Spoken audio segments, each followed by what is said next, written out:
Hello class, this is Dr. Fenton. In this video, I'm going to quickly point out a few things in Chapter 1.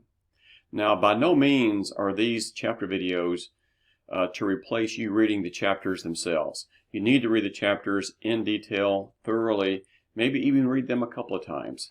So again, these are just quick videos just to point out some of the highlights in these chapters. So let's get started. Let me lower my video down to here.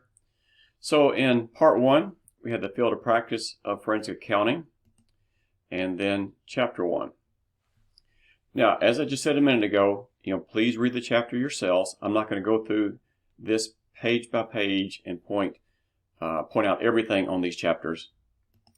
But I do want to go to this page right here. What I have highlighted here is something about forensic accounting. Now, what I really enjoy about this course is that forensic accounting is just so interesting. It's a whole new area of accounting. You get away from the tax work and the auditing work. Even though you need information from those areas, forensic accounting opens up a lot of doors for a lot of different activities that can be involved in accounting. A lot of people believe that forensic accounting means fraud examination. That's not exactly true. Now, fraud examination comes within forensic accounting. It's just one part of forensic accounting. That's why I highlighted this paragraph, so make sure, again, you read it. Again, fraud examination, fraud auditing is part of forensic accounting, but not all of it. Let's jump to page 6. So what I'll do here is go 1-6 to jump to the next page. I want to point out, please take a few minutes to look at this little chart. You can see the criteria under each of these categories. The first one is audit. This means your regular financial statement audits.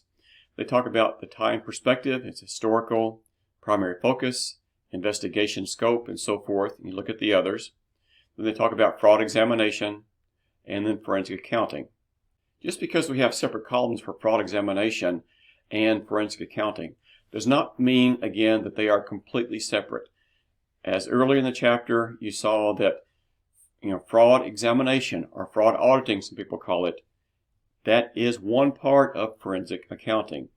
So, look through these and, get a feel for what's involved in each of these areas.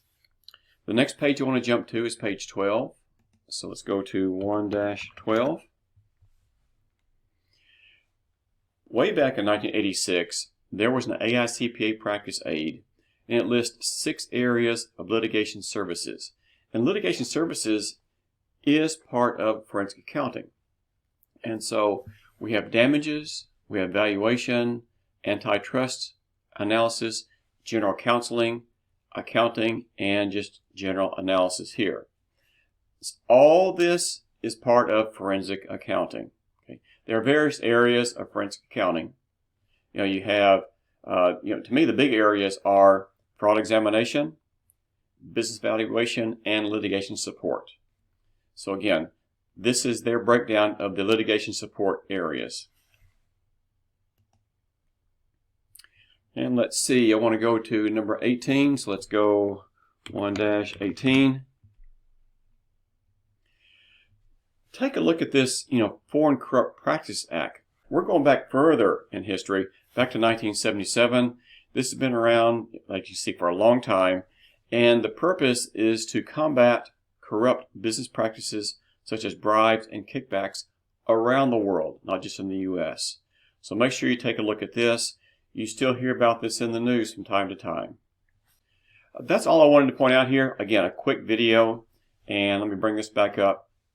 So as you can see, forensic accounting is involved in a lot of areas. Again, those 3 main areas I just mentioned: fraud examination, business valuation, and litigation support.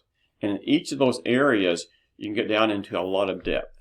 We're going to do that throughout the rest of this course. So again, please read this Chapter 1 in detail, and as always, good luck with your studies.